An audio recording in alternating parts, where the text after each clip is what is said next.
Welcome to unique GS centre. आज हमारे पास the Hindu का न्यूज़पेपर का एक महत्वपूर्ण आर्टिकल है which talks about the conflict between religious practices and constitutional Athos values, जो बात करता है हमारे रिलीजियस प्रैक्टिस और कॉन्स्टिट्यूशनल जो डिसिप्लिन है, कॉन्स्टिट्यूशनल जो एथोस है, दोनों के बीच कॉन्फ्लिक्ट का। सबसे पहले हम लोग पूरा सिनेरियो, पूरा केस देखेंगे कि why this particular topic is in news, and after the discussion of the whole article we will be writing mains practice question, जो जीएस पेपर 2 के लिए इम्पॉर्टेंट हो जाता है। सबसे पहले हम लोग जो है वो न्यूज़ को देखते हैं। रिसेंटली एक पिटिशनर है नवीन कुमार, ये पिटिशन डालते हैं मद्रास हाई कोर्ट में। ये पिटिशन होता है against the judgement which is delivered by supreme court in 2015 में। ये क्या होता है सुनिएगा।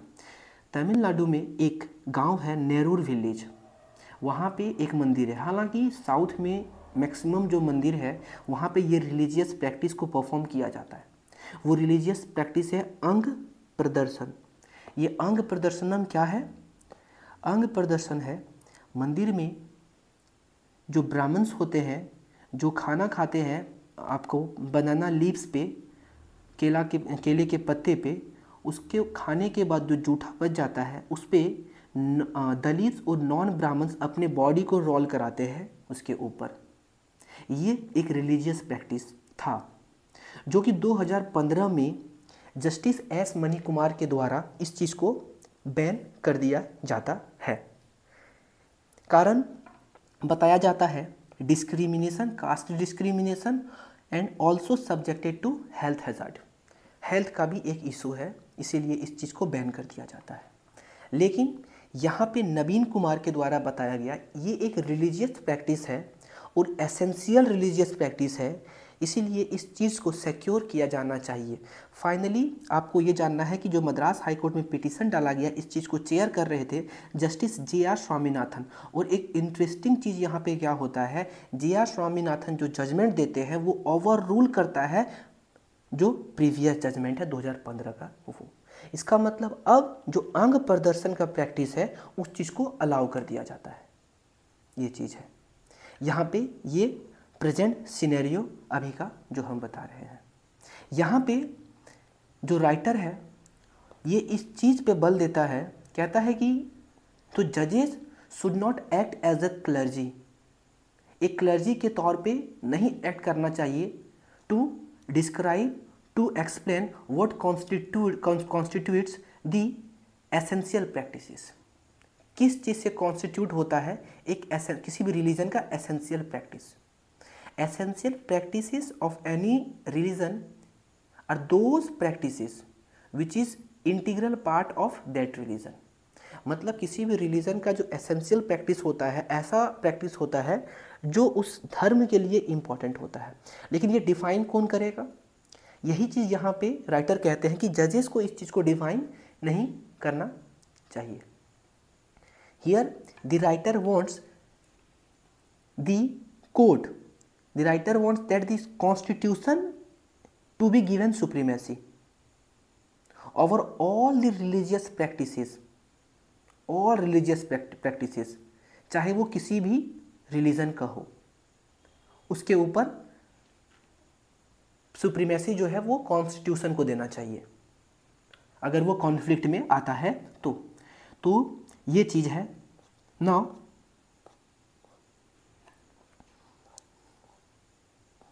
Now let's take a look at some previous judgment। कुछ हम लोग प्रीवियस जजमेंट के द्वारा देखते हैं जो यही सारे केसेस से संबंधित है। We have witnessed the court have been inconsistent with many judgments। Sir कभी कोर्ट का जजमेंट कुछ आता है जो फेवर करता है कॉन्स्टिट्यूशनल एथोस को कभी फेवर करता है रिलीजन को। ये सारा चीज़ देखेंगे। जैसे एग्जांपल मैं आपको बता रहा हूँ यहाँ पे कि एक 1954 में श्री शिरूर मुत्त का केस था। इसमें कहता है कि आर्टिकल 25 का सिर्फ ये मतलब नहीं है कि आपको आर्टिकल 25 जो है रिलीजियस बिलीफ को का फ्रीडम देता है या फ्रीडम ऑफ कंसर्न्स का फ्रीडम देता है। Apart from this article 25 also gives you the freedom to exhibit your belief, मतलब आप खुले तौर पे अपने रिलीजियस बिलीफ को दिखा सकते हो, ये चीज़ बता रहा, मतलब यहाँ पे रिलीजन को फेवर करता है। इसके बाद इन द सब्सिक्वेंट ईयर्स आप देखोगे कि कोर्ट इनकंसिस्टेंट हुआ है अपने जजमेंट को लेके। For example Dargah committee Ajmer 1961 का जजमेंट में जो 5 जज बेंच बैठा था, इसमें कहा गया कि स्टेट जो है आपका उसी राइट को प्रोटेक्ट करेगा जो आपके रिलीजन के लिए एसेंशियल हो। जैसे एसेंशियल और इंटीग्रल प्रैक्टिसेस जो होगा आपके रिलीजन का उसको प्रोटेक्ट करेगा, ना कि किसी सुपरस्टिशियस बिलीफ को। मतलब धर्म के नाम पे आप कुछ ऐसा एक्ट करते हो, ऐसा प्रैक्टिस करते हो जो कॉन्फ्लिक्ट करता हो किसी फ्रीडम के साथ, तो आपको ये प्रोटेक्शन नहीं मिलेगा। ये चीज़ है, मतलब स्टेट का इंटरफेरेंस है यहाँ पे, ये चीज़ याद रखिएगा। एक है आपका ग्राम सभा ऑफ विलेज 32 सिराला केस, इसमें 2014 का जजमेंट है। जैसे कि नाग पंचमी में जो लाइव कॉबरा होता है उसको पकड़ के उसका पूजा किया जाता है।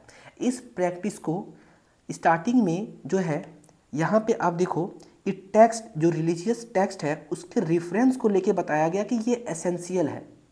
श्रीनाथ लीलामृत जो टेक्स्ट है ये एक रिलीजियस टेक्स्ट है, ये रेफरेंस देके बताया गया ये इम्पॉर्टेंट है, मतलब ये किया जा सकता है। बट लेकिन ये इन्वायरमेंट के लिए भी सही नहीं है और ये इसमें खतरा भी होता है, हार्म होता है इसमें। इसीलिए फाइनली और ये कोड भी जो है कई सारे धर्मशास्त्र के टेक्स्ट को देखा गया, जो जनरल धर्मशास्त्र टेक्स्ट होता है उनको ठीक से देखा जाने के बाद, उसको ओवरव्यू किया जाने के बाद कोर्ट इस नतीजे पे आता है कि ये एसेंशियल प्रैक्टिस नहीं है, इसीलिए इस चीज़ को बैन कर देता है। उसके बाद एक मोहम्मद फासी 1985 का केस है। एक मुस्लिम ऑफिसर होता है, यहाँ पे सुनिएगा, ये चैलेंज करते हैं केरला हाई कोर्ट के जजमेंट को, जो कि बियर्ड रखने का परमिट नहीं दिया जाता है। क्यों? यहाँ पे कोर्ट कारण क्या बताता है, रिलीजियस जो टेक्स्ट है उसको देख के कि जो रिलीजियस टेक्स्ट है मुस्लिम का कुरान, वो कहीं भी मैंडेटरी नहीं लिखा गया है बियर्ड को रखना। इसका मतलब बियर्ड रखा जाता है जो प्रॉफिट है उनके सेइंग पे। ये हदीथ है, मतलब एक नॉवेल वर्क है, ये अच्छा है, सुन्नत है, इसको आप रख सकते हो, लेकिन ये मैंडेटरी नहीं है, इसीलिए इसको एसेंशियल नहीं बताया गया। मतलब ये प्रैक्टिस आप अवॉइड कर सकते हो, इसको अलाउ नहीं किया गया। मतलब ये सब सारे जजमेंट्स में आप देखें कि स्टेट का इंटरफेरेंस। उसके बाद अभी जो आप देखें नवीन कुमार वाले केस में, यहाँ पे स्टेट का इंटरफेरेंस और स्टेट को अलाउ कर दिया उस प्रैक्टिस को, जो कि पहले अलग जजमेंट था।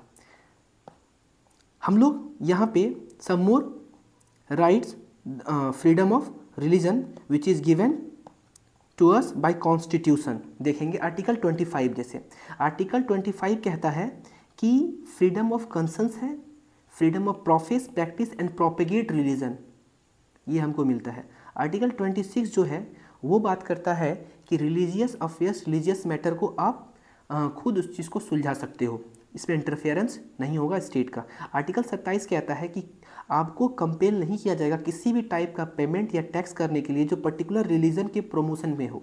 आर्टिकल 28 कहता है कि किसी भी एजुकेशनल इंस्टीट्यूशन में जो रिलीजियस इंस्ट्रक्शंस है वो किस प्रकार दिया जाना चाहिए या नहीं दिया जाना, इस आधार पे हालांकि एजुकेशनल इंस्टीट्यूशंस को 3 पार्ट में बांट दिया जाता है।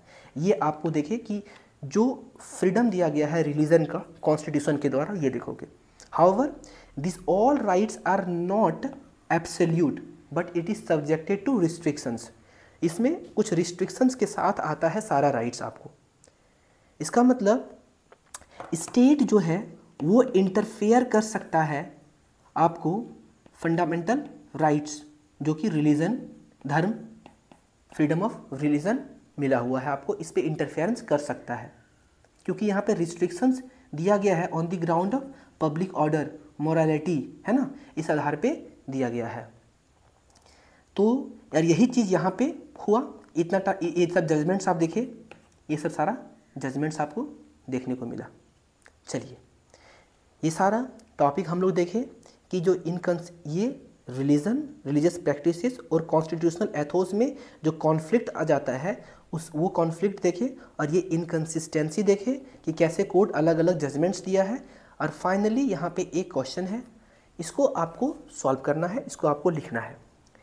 एक फ्रेमवर्क में आपको यहाँ बता दे रहा हूँ, examine the conflict between constitutional ethos और एसेंशियल रिलीजियस प्रैक्टिसेस।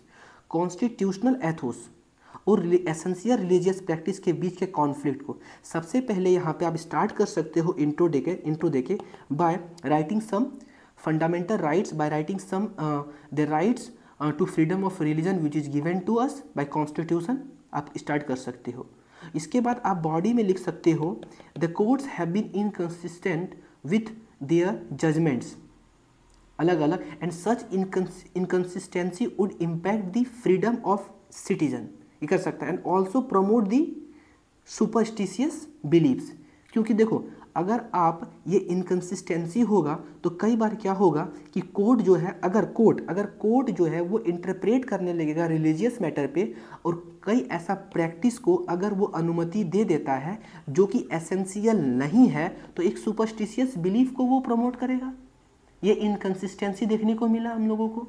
अब ये इनकंसिस्टेंसी के तौर पे आप बॉडी पे 4-5 जजमेंट लिख सकते हो, जैसे ट्रिपल तलाक का भी लिख सकते हो, जैसे आप इन पर्टिकुलर दरगाह कमेटी अजमेर का केस लिख सकते हो, आप ग्राम सभा और विलेज 32 सिराला का जो नाग पंचमी है इसके बारे में लिख सकते हो, and the finally the last but not list, ये आप इसका ले सकते हो जो अभी रिसेंट केस आया स्वामीनाथन का, नवीन कुमार का केस ले सकते हो कि यहाँ पे जो है इस चीज़ को अलाउ कर दिया गया। एंड फाइनली आप कंक्लूड कर सकते हो by saying that it is important to protect the religious practices of citizen, but at the same time it is also important to uphold the supremacy of constitution even over the essential practices of religious practices। ये आप लिख सकते हो इसको कि जो religious practices है इसके राइट्स को भी प्रमोट किया जाना चाहिए, प्रोटेक्ट किया जाना चाहिए, लेकिन साथ में आपको कॉन्स्टिट्यूशनल एथोस और वैल्यूज़ को भी देखा जाएगा। ये सारा चीज़ है। आशा करते हैं आपको पूरा आर्टिकल समझ में आया होगा, इसका बैकग्राउंड समझ में आया होगा, कुछ जजमेंट्स है ये समझ में आया होगा। आप यहाँ पे इसका आंसर राइटिंग कर सकते हो। चलिए, थैंक यू।